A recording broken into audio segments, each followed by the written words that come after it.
திறந்தவரை சிறைச்சாலையில வகை தொகையற்று மக்கள் கொண்டொழிச்சதை பாக்குறதுக்கு உங்களுக்கு வக்கில் ஐநாக்கு இதுல வந்து என்னத்தை நீங்க புடுங்குறீங்க? நீங்க என்ன ஐநா அலுவலகம்? நீங்க ஐநா அலுவலகம்.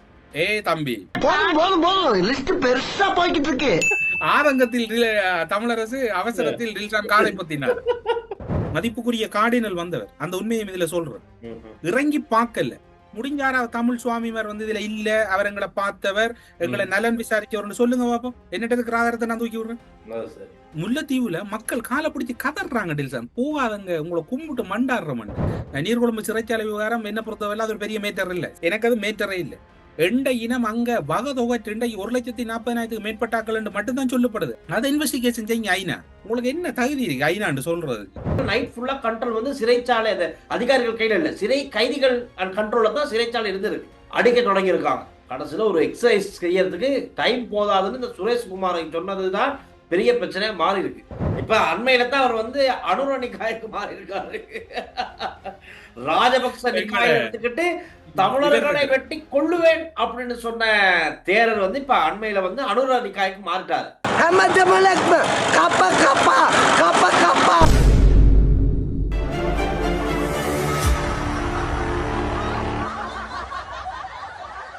ஸ்ரீ காளிமாதா ஜோதிடம் உலக புகழ்பெற்ற ஜோதிடர் பண்டித் மகாராஜா. காதல், கல்யாணம், உத்தியோகம், வியாபாரம், கல்வி, குழந்தை பாக்கியம் மற்றும் மந்திர சூனிய பிரச்சனைகளுக்கு நிரந்தர தீர்வு. வணக்கம் வணக்கம் வணக்கம் வணக்கம். சொல்லுங்க, என்ன பிரச்சனை? என்ன தொண்டை கொஞ்சம் ஸ்டக் ஆகுது. சாப்பிட்டுக்கிட்டு தான் ஏதோ சாக்லேட் கேக் டில்சான். அப்படி சந்தோஷமா இருக்கீங்க போலவ. சாக்லேட் கேக்க வந்து என்னென்றால் அந்த வடிவா இந்த சாப்பிடக்குள்ள வந்து வாழைப்பழத்தோட சாப்பிட்டா இல்ல டீ ஒண்ணு நல்ல டீ என்ன திக்கான ஒரு டீ ஒண்ண போட்டுட்டு அந்த டீ ஒரு கப்ல எடுத்துட்டு லேசா மழை தூரக்குள்ள கேக்க கடிச்சிட்டு என்ன ஒரு அறவை அப்படி இந்த டீயை குடிச்சிட்டு என்னப்ப மகிழ்ச்சியானதான் என்ன சொல்றேன். எங்களுக்கு எங்கட அதிகாரிகள் எல்லாம் பேசுறாங்கப்பா, அறம் பேச செய்யறீங்க அநியாயம் எல்லாரும் பேசுறாங்க. நாங்க நாலு பக்கமும் கொள்வது பூட்டிட்டு தான் ஆள வேண்டிய கிடக்குது. அங்கால ஒரு அதிகாரி கேட்கிறாரு உங்களோட ப்ரோக்ராம்ல சிரிப்ப காணலண்டு. இங்க சிரிப்பு வந்துட்டு ஒரு அதிகாரி போட்டு வாங்கன்னு வாங்குற. நாங்க எந்த அதிகாரிட்டப்பா போறது? சுவரை பூட்டிட்டு அல்றோம். என்ன செய்யறது? நல்லா சாப்பிடு. நீங்க சொன்ன கேக் நல்ல இது உண்மையில என்ன மனைவிக்கு நன்றி சொல்லணும். சாக்லேட் கேக் அடிச்சு அனுப்பியிருக்கிறேன். பரவாயில்லையே. கேக் எல்லாம் வாங்குறல கூடுதலா எங்கட வீட்டுல சாப்பாடுகள் எல்லாம் பெரும்பாலான சாப்பாடு வீட்டுல செய்வாங்க. அப்ப கேக்கும் வாங்குறதுல நம்மளோட ஊர் கேக் மாதிரி தான் சாப்பிட்டு பாக்குறீங்களா? சாப்பிடுவோம். உங்களுக்கு நான் நீங்க சொன்ன ஒரு விஷயம் லீக் ஆயிடுச்சு. என்ன லீக் ஆயிடுச்சு? இந்த பிக்குட ஒரு காவி உடையோண்டு திரும்ப ஒரு லீக் கொண்டு வந்திருக்கு. அப்ப நாங்க டக்குனு அம்பலப்படுத்திடுவோம், மக்களுக்கு கொண்டு போயிடும். மக்களுக்கு தான். ஆனா இது நல்ல காரியம் சார். நீங்க நினைக்கிற மாதிரி கண்டையில உடனே அம்பலப்படுத்துவோம். உடனே நீங்க உங்களுக்கு அப்படி ஒரு சிந்தனை தானப்பா அவங்களை பற்றி. அவங்க உண்மையில நல்ல மனுஷரை. எங்களோட நிகழ்ச்சியை பார்த்த எங்களுடைய நிறுவனத்தினுடைய சிஇஓவாகவும் மூத்த ஊடகவியலாளர் நிராஜ் அவர்கள் எங்களுக்கு ஒரு தகவலை அனுப்பியிருந்தார். அதாவது எங்களோட நிகழ்ச்சியை பார்த்து சிரிச்சது அதுன்னு சொல்லிட்டு அந்த பௌத்த துறவிகள் தமிழ்ல தேசிய தலைவரோட புகைப்படம் எடுக்கல என்ற அந்த ஒரு மிகவும் ஒரு சென்சிட்டிவான மேட்டரை நான் காய்ச்சிருந்தேன். இப்ப அதுல நீங்களும் அந்த கருத்துக்களை எல்லாம் பயந்திருந்தீங்க. அப்ப இவங்களுக்கு அந்த லீக் ஆகின விஷயம் நீங்க ஞாயிற்றுக்கிழமை விடுமுறையில நீங்க அந்த லீக்கையும் பார்த்து சொல்லி சொல்லியிருந்தீங்க. ஆனா அதுக்கு அதை நீங்க சொல்றதுக்கு போத நாங்க அந்த தேரர் என்ன சொன்னாங்கிறத நாங்க திரும்ப மக்களுக்கு ஞாபகம் காட்டிடுவோம். பிரபாகரனோடு யாராவது ஒரு பௌத்த துறவி புகைப்படம் எடுத்ததை பார்த்ததுண்டா? இல்லை. ஏனெனில் அவர் ஒரு பயங்கரவாதி, ஒழுக்கத்தோடு இருக்கும் நாங்கள் அவரோடு எல்லாம் சேரக்கூடாது. இத்தே கந்தே சத்தாதிச தேர் என்று சொன்னவர் சார். நான் நினைக்கிறேன் 2009க்கு பிறகுதான் இவர் காவி உடுத்திருக்கிறார் ராஜபக்சர்களுக்காகன்னு சொல்லணும். அல்ல இவர் சில ராணுவத்தில இருந்து பிக்குவாகினாரோ தெரியும், அப்படின்னு தெரியாது. ஆனா எப்படியோ ராஜபக்ச நிக்காயதான் இன்னைக்கு முழுக்க பச்சையா மஞ்சள் ஆரஞ்சு தண்ணினம் ஆரஞ்சா நாமல் ராஜபக்சனுக்கு கடைக்கு போற ஒரு தேரரா இவருடைய வேலை செஞ்சுக்கிட்டு இருக்காரு. இந்த மத போதனைகளை போதிப்போம், இந்த புத்த பெருமான் சொன்ன தர்மத்தை போதிப்போம், மக்களை நல்வழிப்படுத்தி நல்ல பாதையில கொண்டு போ, அதெல்லாம் கிடையாது. 2029 நாமல் ராஜபக்சே ஜனாதிபதியாக்காம நான் தூங்க மாட்டேன் இருக்க ஒரு தேரருங்கிற சொல்லிக்கிற ஒருத்தர் தான் இந்த இத்த கந்த சத்தா திஸ்ஸ அப்படிங்கிற தேரர். இப்ப டெல்சான் இதுல பாத்தீங்கன்னா சமாதான காலப்பகுதி 2003ஆம் ஆண்டு காலப்பகுதியில வந்து மட்டக்களப்பு கடற்கரை கல்லடி கடற்கரை பகுதியில அன்னை பூவதி அம்மாட அந்த நினைவு அனுஷ்டிக்கிற நிகழ்வு இடம்பெறுகிறது. அதுல வந்து நாவலடி பகுதியில் இடம்பெறுது. அந்த அன்னை பூவதி அம்மாட ஞாபகார்த்த நினைவுல வந்து பாத்தீங்கன்னு சொன்னால் மட்டக்களப்பு மாவட்ட அரசு துறப்பாளர் இந்த காயா அவங்க கலந்து கொள்றாங்க. மகளிர் அரசு துறப்பாளர் தமிழ்ல தேசிய கொடி ஏற்றுற போது நீங்க சொன்ன ஒரு பௌத்த துறவியினுடைய ஆடை வந்து அப்படியே லீக் ஆகணும், அத பின்னுக்கு நிக்கிறார். அவர் முன்னுக்கு தமிழ்ல தேசிய கொடி ஏற்றப்படுது, அவர் பின்னுக்கு நிக்கிறார். இது ஒரு சம்பவம் இடம்பெறுது. அதனை தொடர்ந்து அந்த இதுல வந்து விசு அவர்கள் கலந்து கொள்றார். அதே போன்று இணைப்பாளராக இருந்த ராஜன் சத்தியமூர்த்தி கலந்து கொள்றார். அதுல இன்னும் ஒரு முக்கியமான விடயம் என்னன்னு சொன்னால், அந்த நேரத்துல இன்றைக்கு வந்து பேசப்படுற அல்லது மிகவும் பிரதேசவாத மினவாதங்களை பேசிக் கொண்டிருக்கக்கூடிய பல களத்துக்களை வெட்டுவன் எல்லாம் சொல்லிக் கொண்டிருக்கக்கூடிய யாருன்னு சொல்லுங்க, பில் இந்த பிளான்ஸ். அதாவது நான் உங்களுடைய களத்தை வெட்டுவேன், பல்வேறுபட்ட கருத்துக்களை எல்லாம் பேசக்கூடிய இந்த புகைப்படம் இப்ப உங்களுக்கு மிக நெருக்கமா காட்டப்படும். அதுல வந்து விசு இருக்கிறார், அந்த இணைப்பாளராக இருந்த ராஜன் சத்தியமூர்த்தி இருக்கிறார். அந்த நிக்காயத்தினுடைய இப்ப நிக்காய மாறிட்டார். ஆமா, இப்ப அண்மையில தான் அவர் வந்து அனுர நிக்காயக்கு மாறி இருக்காரு. ராஜபக்ச நிக்காயை எடுத்துக்கிட்டு தமிழர்களை வெட்டி கொள்ளுவேன் அப்படின்னு சொன்ன தேரர் வந்து இப்ப அண்மையில வந்து அனுர நிக்காயக்கு மாறிட்டாரு.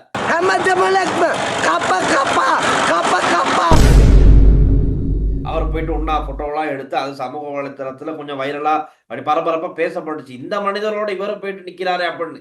அவரும் நிக்கிறாரு. மங்களராம விகாராதிபதி எனக்கு நல்ல ஞாபகம் இருக்கு. சில பல இந்த தகவல் பிழையோ தெரியாது. ஒரு கட்டத்துல கொஞ்சம் இந்த யுத்தம் ஆரம்பிப்பதற்கு முதல் விடுதலை புலிகள் கட்டுப்பாட்டு பகுதிக்கு பொருட்கள் செல்வதற்கான ஒரு தடை ஏற்பட்ட போது அதை அனுப்ப முடியாதுன்னு சொல்லி அரசாங்கம், அதாவது பட்டிருப்பு பாலத்தினோட அனுப்ப முடியாதுன்ற போது இந்த நிக்காயம் வந்து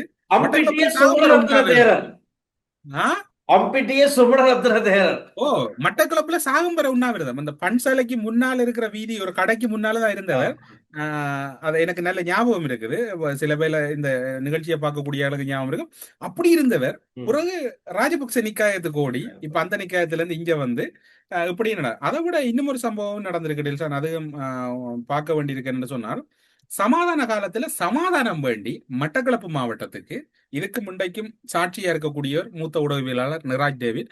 அவர் தான் அந்த மொழிபெயர்ப்பு செய்திருக்கிறார். அவர்கள் பௌத்த துறவிகள் அடங்கிய குழு இப்பவும் இருக்கிறான்னு நினைக்கிறேன். யுத்தத்தால் பாதிக்கப்பட்ட பெண்கள் அமைப்பினுடைய தலைவியா இருக்கக்கூடிய விசாகா தர்மதாஸ் அவர்கள் அழைத்து சென்றிருக்கிறார். கண்டி மாவட்டத்தை சேர்ந்த சரியா சொன்னீங்க. கண்டி மாவட்டத்தை சேர்ந்த அந்த சகோதரி அழைத்து சென்று அதுலயும் பல பௌத்த துறவிகள் போயிருக்கிறாங்க. அதுல வந்து இப்பவும் பலருக்கு தெரியும், விடுதலை புலிகளின் மட்டக்களப்பு நகர அரசியல் துறை பணிகளை மேற்கொள்றதுக்காக தாமரக்கேணி பகுதியில ஒரு அலுவலகம் இயங்கி அந்த அலுவலகத்துல நகர அரசியல் துறை பொறுப்பாளரா சேனாதி அவர்கள் இருந்தார். அந்த சேனாதி அவர்களை சந்திக்கிறதுக்கு இந்த பௌத்த துறவிகளும் அந்த வந்த குழு, அதாவது விசாகா தர்மதாஸ் அடங்கிய குழுவினர் செல்கிறார்கள். அவர்களுக்கான மொழிபெயர்ப்பாளராக மூத்த ஊடகவியலாளர் நிராஜ் டேவிட் அவர்கள் செல்கிறார். அந்த நேரத்துல நகர அரசியல் துறை பொறுப்பாளராக இருந்த சேனாதி அவர்கள் கூறியதா, நாங்கள் உங்களை பற்றி ஒரு பிழையான புரிதலோடு இருந்து விட்டோம். நீங்கள் யுத்த களமுனைகளுக்கு செல்லுகின்ற அங்கிருந்து திரும்பி வருகின்ற இராணுவத்தினர்களுக்கு நீங்கள் அவர்களுக்கான சமய கடமைகளை செய்பவராகத்தான் நாங்கள் இவ்வளவு காலம் உங்களை பார்த்தோம். ஆனால் உங்களிடமும் இப்படி நல்ல உள்ளங்கள் இருக்கிறது என்பது நாங்கள் பார்க்கிற போது எங்களுக்கு பிரமிப்பாக இருக்கிறது என்று நகர அரசியல் துறை பொறுப்பாளர் கூறியதற்கு இன்று வரைக்கும் இருக்கக்கூடிய ஒரு சாட்சியாக மூத்த ஊடகவியலாளர் இருக்கு. அது மட்டுமல்லாது மட்டக்களப்பு தாமரக்கேணி பகுதியில் அந்த சந்திப்பிடம் அதுக்கு பிறகு சோலையகத்துல மட்டக்களப்பு மாவட்ட மட்டம்பார் அரசியல் துறை பொறுப்பாளராக இருந்த கௌசல்யன், துணை அரசியல் துறை பொறுப்பாளர் குயிலின்பன், அதனோடு கிரிஷன் ஆகியோர் வந்து கலந்து கொள்றாங்க. சோலையகத்திலையும் போய் அங்கும் புலிகள் அமைப்பை சந்திக்கிறாங்க, புகைப்படங்கள் எடுக்கிறாங்க. அதுல கலந்து கொண்ட பௌத்த துறவிமார் இப்போதும் இருப்பாங்கன்னு நினைக்கிறேன். இப்படி அதாவது சமாதான காலத்துல புலிகள் அமைப்பை பார்க்க வேணும், புகைப்படம் எடுக்க வேணும், அவர்களை சந்திக்க வேணும், இது எப்படி அசாத்தியங்கள் எல்லாம் சாத்தியமாக்கியவர்கள் என்ற ஒரு தேடல் பௌத்த மக்களிடம் இருந்தது. அதுல இருக்கக்கூடிய ஒரு நல்ல மதிப்புமிக்க பௌத்த மத தலைவர்களிடம் இருந்தது. இது உண்மையில டெல்சான் இந்த இடத்துல பதிவு பண்ண வேண்டால் உண்மையில நன்றி. மூத்த உடவியலாளர் இந்த நிகழ்ச்சியை பார்த்துட்டு அந்த தகவலை அனுப்பி வச்சிருந்தார்.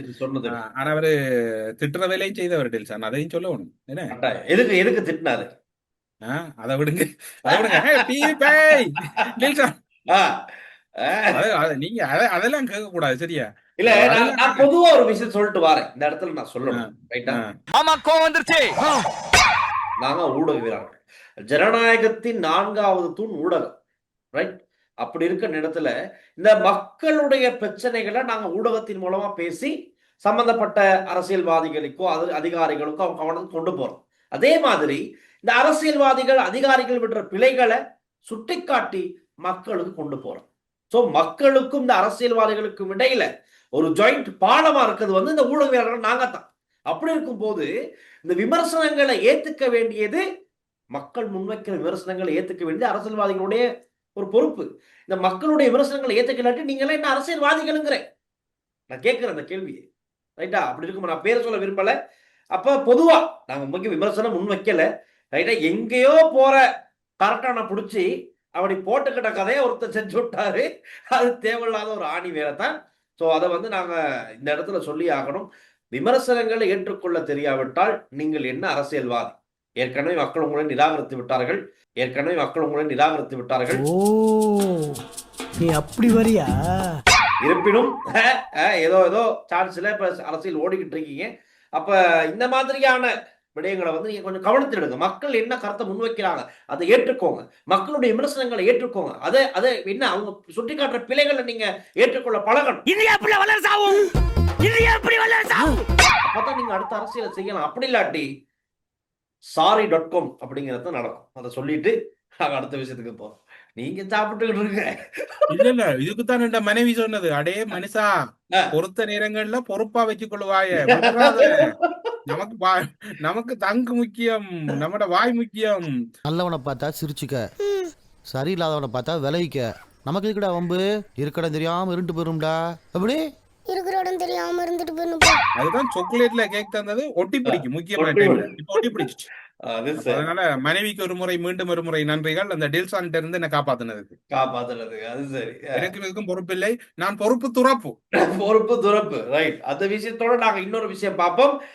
இன்னைக்கு ஒரு கைது நடந்திருக்கு. இன்னைக்கு கைது அதை சொல்லிடும். அதுக்கு முதல் இன்னொரு செய்தி உங்களுக்கு அனுப்பு, நீங்க பாக்கல போல கிடக்கு. என்னது?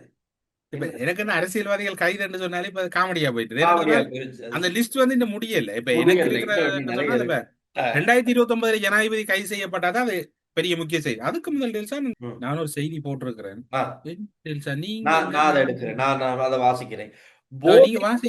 அது ரொம்ப வாசி ஆகணும். போதைப் பொருள் விற்று 2,24,21,537 ரூபாவை ஈசி கேஷ் மூலமும் வங்கி கணக்கினூடாக 49,11,100 ரூபாவை பண பரிவர்த்தனையினூடாகவும் செய்த 24 வயது இளைஞன் கைது அப்படின்னு ஒரு செய்தி தான் பார்க்கக்கூடியதா இருந்துச்சு. 24 வயதில் இலங்கையில் கோடீஸ்வரராக உச்சம் தொட்டிருக்கக்கூடிய இளைஞனுக்கு விசாரணைகளின் போது நல்ல பாராட்டுக்களை தெரிவிங்க. நீங்க அப்படி சொல்றீங்க. இன்னைக்கு காலையில ஒரு சம்பவம் நடந்திருக்கு. இன்னைக்கு நேத்தாடுதுல நான் இப்பதான் வரக்குள்ள Facebookல பார்த்த நியூஸ. குருநாகல்ல வந்து 3 கிரேட் 3 படிக்கிற ஒரு ஸ்டூடெண்ட், கிரேட் 3 சின்ன பட்டா ஒண்ணு, தரம் 3 மாணவன் என்ன செஞ்சிருக்காருன்னா, சார் எதுவும் ஏச்சிட்டாரோ இல்லையோ தெரியாது, சாரோட லக்ஸரி வண்டி ஒன்று நின்றுகிட்டு இருக்கு. இந்த பையன் போயிட்டு பத்த வச்சுட்டு வந்திருக்கான். இன்னைக்கு அது ரொம்ப பெருசா பேசப்படுது. ஐயோ, தரம் 3 படிக்கிற மாணவன் செய்யற வேலையா இது? பெரிய லக்ஸரி வண்டி ஒண்ணு சிசிடிவி எல்லாம் மாட்டிடுச்சு, எரிஞ்சிட்டா. பகுதி அளவில் சார் அப்படின்னா முன்பகுதி அப்படியே சேதமாகிருச்சு, எரிஞ்சிருச்சு, முன்பகுதி அப்படியே சேதமாகிருச்சு. அப்ப பாத்துக்குங்க, தரம் 3 படிக்கிற மாணவன் செய்யற வேலையா இது? இல்ல டெல்சா என்னன்னு சொன்னா, நாங்க இதுல தொடர்ச்சி அந்த தளத்துல பேசுறது ஒண்ணுதான். நாங்கள் பிள்ளைகளோட அதிகளவான நேரத்தை செலவிடணும். அந்த தொழில்நுட்பங்கள் பிள்ளைகள கையில இருக்கக்குள்ள அவங்கள பிள்ளை சொல்லிடலாது. அவங்களுக்கு சில விளையாட்டா கூட இருந்துட்டு போகலாம். கட்டாயம் அவங்களோட மனநிலை என்னன்னு தெரியும். இப்ப சொல்லுங்க டெல்சா, எஸ்பி திசாநாயக்கர் சகோதரருக்கு என்ன நடந்தது? எஸ்பி திசாநாயக்கரோட சகோதரோட கதை. 2,75,00,000 ரூபாய் மோசடி செய்த எஸ்பி திசாநாயக்கவின் சகோதரர் ஜெயலத் பண்டார திசாநாயக்க கைது பண்ணப்பட்டிருக்காரு. அப்படின்னா உள்ள இருக்க லிஸ்டுக்கு இன்னொருத்தர் இன்னைக்கு ஹெட் ஆகி இருக்காரு.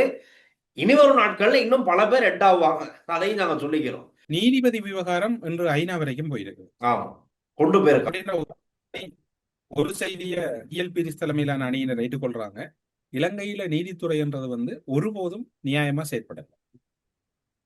அப்படித்தானே ஏற்றுக்கொள்ளணும். அப்படித்தான் ஷிராணி பண்டாரநாயக்கா தூக்கி எறிகிறாங்க. சரியா, மொஹான் பீரிஸ வந்து பிரதம நீதியரசர் ஆக்குறாங்க. அதுக்கப்புறம் ஐநாட தூதுவர் ஆக்குறாங்க. அவரை பிறகு நீதியரசர் இதுல இருந்து ரிமூவ் பண்ணவங்க நினைக்கிறேன், ரணில் கவர்மெண்ட்ல அவரை ஒரு முறை. அது செய்தவங்க. ம். இப்படியெல்லாம் நடக்கக்குள்ள இந்த ஜிஎல் பீரிஸ் எங்க போனவர்? அந்நேரம் சர்வதேசம் சொல்லுது வந்து இலங்கையில நீதித்துறையில நம்பிக்கை இல்லைன்னு. இவர் அந்நேரம் போய் மாறித்தானே கதைச்சவர். இப்படித்தானேண்ணா இப்ப ஜிஎல் பீரிஸ் இதுவரை காலமா இவ்வளவு ஆக்டிவா இருக்கல, ரைட்டா? சிவில் செயற்பாட்டாளர்கள் தான் ஐநா ஆபீஸுக்கெல்லாம் போய் ஏதாச்சும் முறைப்பாடு பண்ணுவாங்க. இன்னைக்கு அரசியல்வாதிகள் நேரம் இறங்கிட்டாங்க, இவங்கெல்லாம் எதிர்கட்சியில் இருக்கவங்க எல்லாம் இறங்கிட்டாங்க, ஐநா ஆபீஸ் வரை போறதுக்கு ஆரம்பிச்சிருக்காங்கன்னா பாத்துக்க எப்படியான ஒரு மாற்றம் வந்திருக்குன்னு. இப்ப இந்த ஜிஎல் பீரிஸ் இருக்காரு தானே, ரணில் விக்ரமசிங்க இப்ப கொஞ்சம் வீக், உடல் ரீதியா அவர் கொஞ்சம் வீக் ஆயிட்டாரு. ஆனா தலதாத்து குரல்ல போயிருக்கிறான். அதான் ஏன்னா அவங்க கை தான், வலது கை இடது கை. ரணில் அவர் விக்ரமசிங்கவுடைய அவன் வேலை முதல் அதெல்லாம். நீதியமைச்சரா இருந்தவன் நினைக்கிறேன் தலதாத்து குரல்ல. ம்ஹும். Good government right. அப்ப இன்னைக்கு போயிட்டு இந்த நீதித்துறையில இந்த அரசாங்கத்தின் தலையீடுகள் அதிகமா இருக்கு, சுயாதீனத்தன்மை இழந்து இந்த நீதித்துறை செயற்பட்டுக்கிட்டு இருக்கு, நீதிபதிகளுடைய வயது எல்லையை கால எல்லையை வந்து நீடிக்கிறதுக்கு இவங்க அப்படி பார்த்துக்கிட்டு இருக்காங்க, இது கொஞ்சம் பிரச்சனைக்குரிய விஷயம், இது விமர்சனத்துக்குரிய விஷயம், இதை கொஞ்சம் கவனத்தில் எடுத்து இந்த அரசாங்கத்துக்கு ஒரு அழுத்தம் கொடுங்க அப்படின்னு சொல்லி யூஎன் ஆபீஸுக்கு வந்து ஜிஎல் பீரிஸ் தலைமையிலான அந்த கூட்டு எதிர்கட்சி குழு போயிருக்கு. அதுல சுரேன் ராகவன் இருந்தாரு, தொளவத்த இருந்தார், நாமல் ராஜபக்சேவுடைய ஓலையா, அதே மாதிரி தாழ்த்தாத்துக்கோரில் ஜிஎல் பீரிஸ் எல்லாம் அப்படி ஒன்னா சேர்ந்து போயிருக்காங்க இன்னைக்கு. ஆனா இதுல என்ன எதிர்பார்ப்பு என்னன்னா, இப்ப இது நீதிமன்றத்துக்கு அச்சுறுத்தல் இந்த அணியில வந்து இவங்க தனியே போறாங்களா, அவங்க தமிழ் தலைவர்கள் வந்து தனியே போவாங்களா, அல்லது இவங்களோட சேர்ந்து போகல? இது ஒரு முக்கியமான விடயம் தானே இது. இதுல இது வந்து ஜிஎல் பீரிஸ் அவர் ஒரு சட்டக்கல்லூரியில அவர் கற்கனரியில மூன்றாம் வருடத்துல அவர் ஒரு சப்ஜெக்ட் இருக்குது, அவர் புத்தகம் ஏதோ இருக்குன்னு நினைக்கிறேன். இப்பதான் ஒரே ஒரு பிரஸ் மீட்டை வச்சு அந்த பிரஸ் மீட்டையும் முழுசா முடிக்காம எல்லாம் போனாங்க. இன்னும் 2வது பிரஸ் மீட் எப்ப, அதுல என்ன பேசுவாங்கன்னு இன்னும் பிளான் பண்ணிக்கிட்டு இருக்காங்களோ என்னவோ. நீங்க இப்ப ஐநாவுக்கு போறதா கதைக்கிறீங்க, என்ன சரியா? நாட்டுல நீதித்துறைக்கு அச்சுறுத்தல் பொது எதிரணியே எல்லாரும் கொண்டு போகணும். இப்ப 2 அணி அவங்க ட்ரெண்டா இருந்தாலும் ஒன்றாகணும். இதுல இப்ப ஜிஎல் பீரிஸ் இப்படி பிளான் பண்றது, நாங்க இப்படி போறோம், நீங்க அப்படி வாங்க அப்படின்னு என்ன தெரியாது. சில வேளை இவங்க இமெயில்ல ஸ்கேன் சிக்னேச்சர்ல அனுப்புறாங்களோ தெரியாது. கொஞ்சம் இவங்க அவங்கள விட பிரில்லியன் நாட்கள் இவங்க உண்மையில இவங்கள ஐநா தொடர்பா நிபுணத்துவம் பெற்றிருக்கக்கூடிய எங்களோட இவர் இருக்கிற ஜனநாயக சட்டத்தினை சுமந்திரன், இதுல இருக்கிறார்கள் பெரிய எக்ஸ்பர்ட். இப்ப அதுல கன பேர் இருக்கிறாங்க. இப்ப சில வேளை அது அப்படி சாத்தியப்படும் தெரியாது.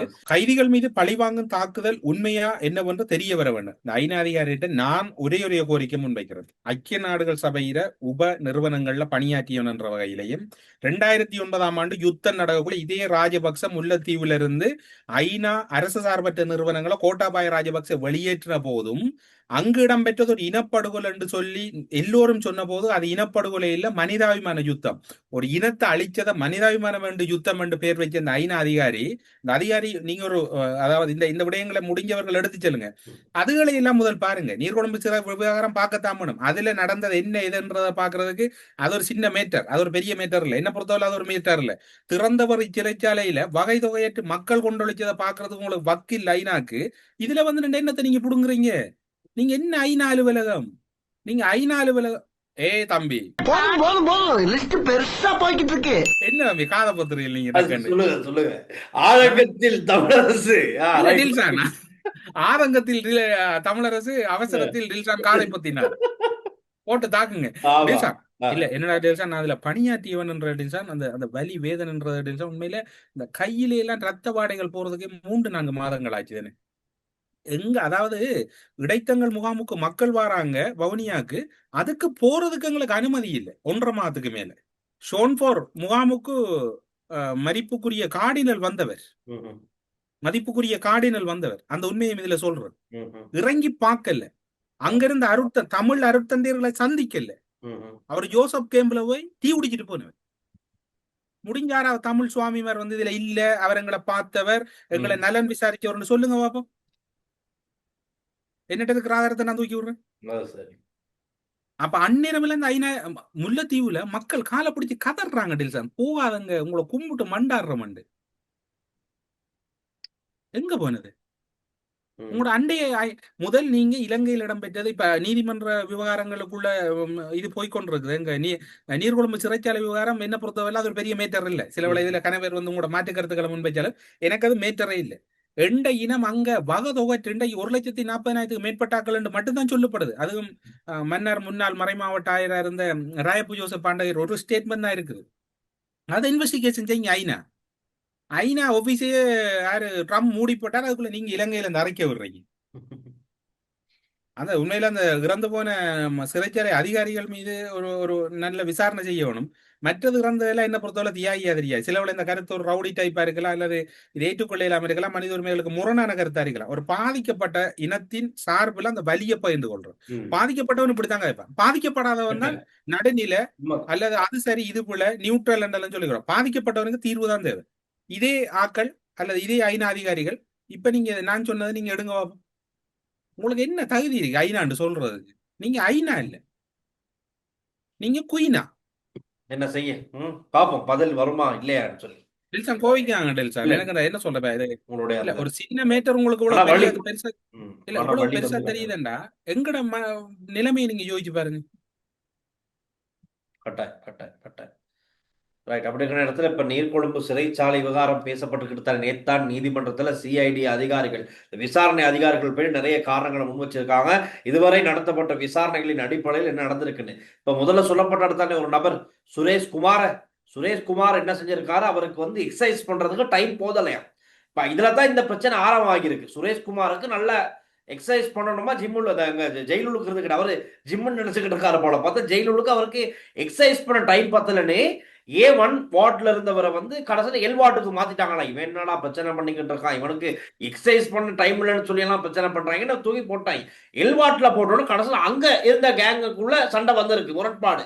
கடைசியில் இதை அப்படியே அடிப்போட போக போக போக பிரச்சனையாவி 2 அதிகாரிகள் இருந்துட்டாங்க முதல் நாள் 5ஆம் தேதி.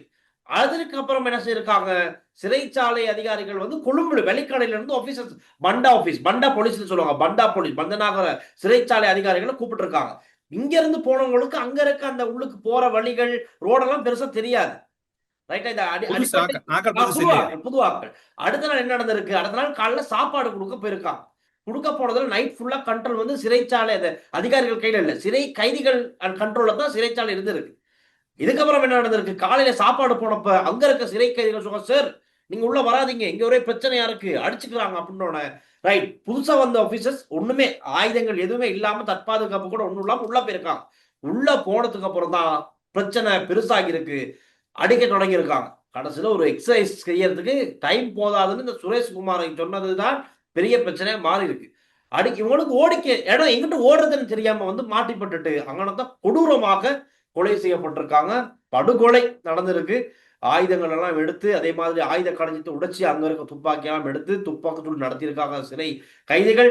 இப்படி ஒரே பிரச்சனை நடந்திருக்கு. சிசிடிவி உடைஞ்சி, அதுல இருக்க டிவிஆர் உடைஞ்சி, இப்ப அந்த டிவிஆர்ல இருக்க கொஞ்சம் சேகரிக்கப்பட்ட பொருட்களை மருத்துவ கேம்பஸுக்கு அனுப்பியிருக்காங்க கண்டுபிடிக்க சொல்லி.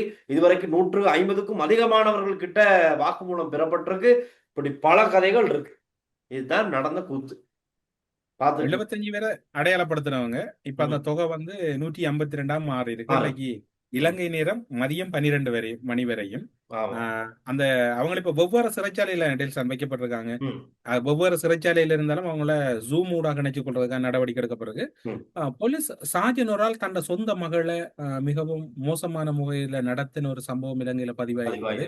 அது அதிக அளவுல பேசப்பட்டு கொண்டிருக்கு டெல்சான். நானும் பார்த்தேன். அது இப்ப விசாரணைகள் ஆரம்பிச்சிருக்கதான் சொல்லப்படுது. பாப்போம் விசாரணைகள் முடிவுல என்ன நடக்கும். முஸ்லிம்களுக்கு மஹிந்த ராஜபக்ச பன்றி இறைச்சியை போன்றவர் சாமர சம்பத்தில் ஒரு பேச்சொண்டு வைரல் ஆகி கொண்டது. என்ன சொல்றது? அப்படின்னா அந்த கண்ணனை காட்டாது, ராஜபக்ச கண்ணை காட்டாது, அந்த மாதிரி கதை ஒண்ணுதான். அடுத்தது இன்னும் ஒன்று டெல்சான், மிக முக்கியமான தகவல் ஒன்று.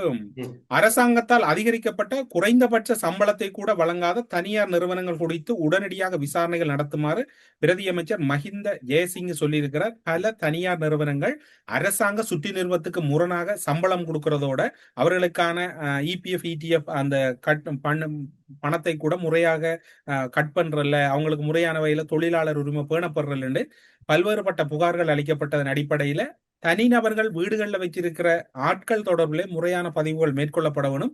அந்த அடிப்படையில 100 இல்ல 200 இல்ல ஆயிரக்கணக்கான முறைப்பாடுகள் இப்போது எடுக்கப்பட்டிருக்குது. அதுக்கான தனியான போலீஸ் பிரிவும் ஓய்வு பெற்ற 2 நீதியரசர்களையும் நியமிக்கிறது முடிவெடுத்திருக்கிறாங்க. இந்த ஜெயில் எப்படி கட்டுறது?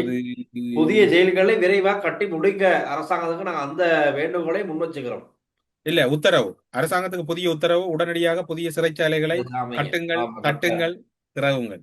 உங்களுக்கு இன்னும் ஈஸியாக்குன்னு சொன்னா அம்பாந்தோட்ட பக்கமே 2 கட்டிக்கோங்க. ஏன்னா அங்கிட்ட தான் கூடயா பதிவாகி இருக்குது. முடிஞ்ச அளவு அங்கிட்டு இல்ல கட்டுங்க. ஆ, no no no no no no no no Hambantota பக்கம் உண்டு. ஆ. இந்த வடக்கு கிழக்குக்கு நடுவுல பக்கத்துல ஒண்ணு. வந்து அபரண அல்லது அனுராபுரத்துல உண்டு பெருசா. ஓ. அது இந்த ஒரு போர்டரா போர்டரா போட்டுட்டா போட்டீங்கன்னா லேசா இருக்கும். அப்படியே 4 பக்கம் சுத்தி உள்ளுக்கு போட்டுறணும். கடற்கரையை சேர்த்து போடுங்க.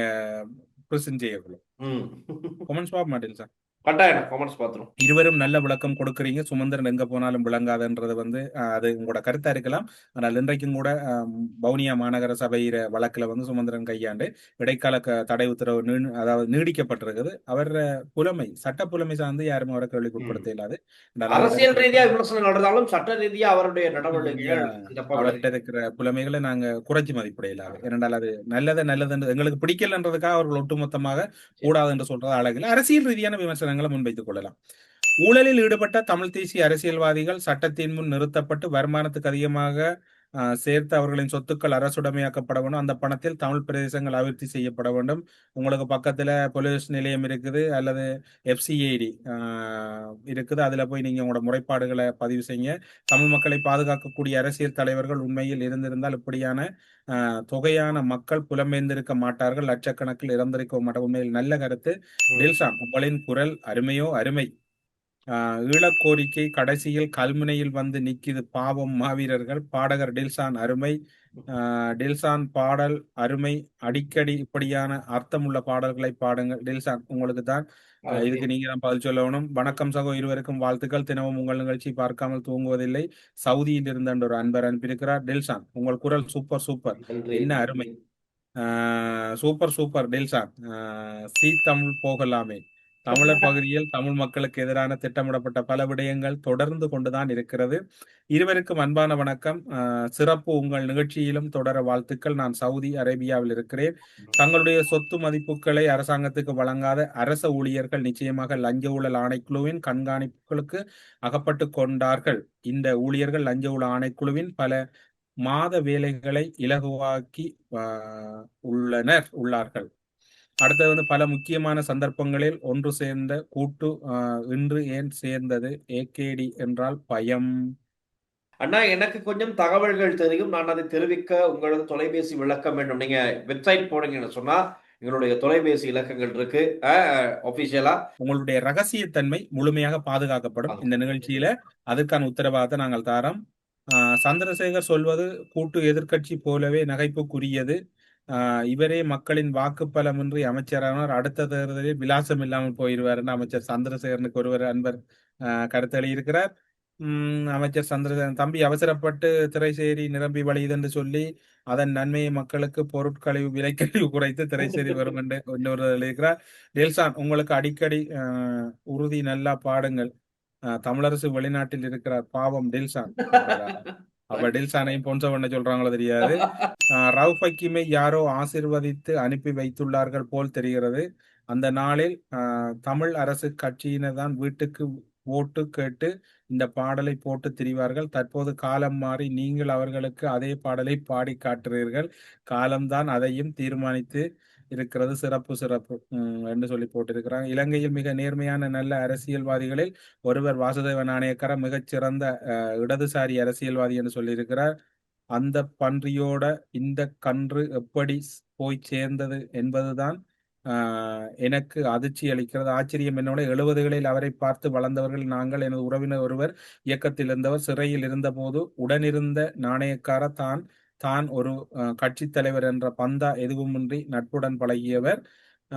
சம்பவங்கள் பகிர்ந்து கொண்டிருக்கின்றார். டெல்சான், வாசுதேவ நாணயக்காரை பற்றி கைக்கின்ற தனி புரோகிராம் வேணும்.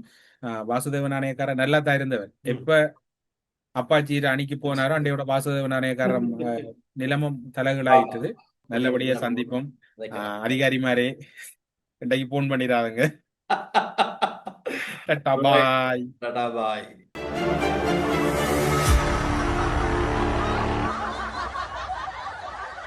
ஸ்ரீ காளிமாதா ஜோதிடம் உலக புகழ்பெற்ற ஜோதிடர் பண்டித் மகாராஜா. காதல், கல்யாணம், உத்தியோகம், வியாபாரம், கல்வி, குழந்தை பாக்கியம் மற்றும் மந்திர சூனிய பிரச்சனைகளுக்கு நிரந்தர தீர்வு.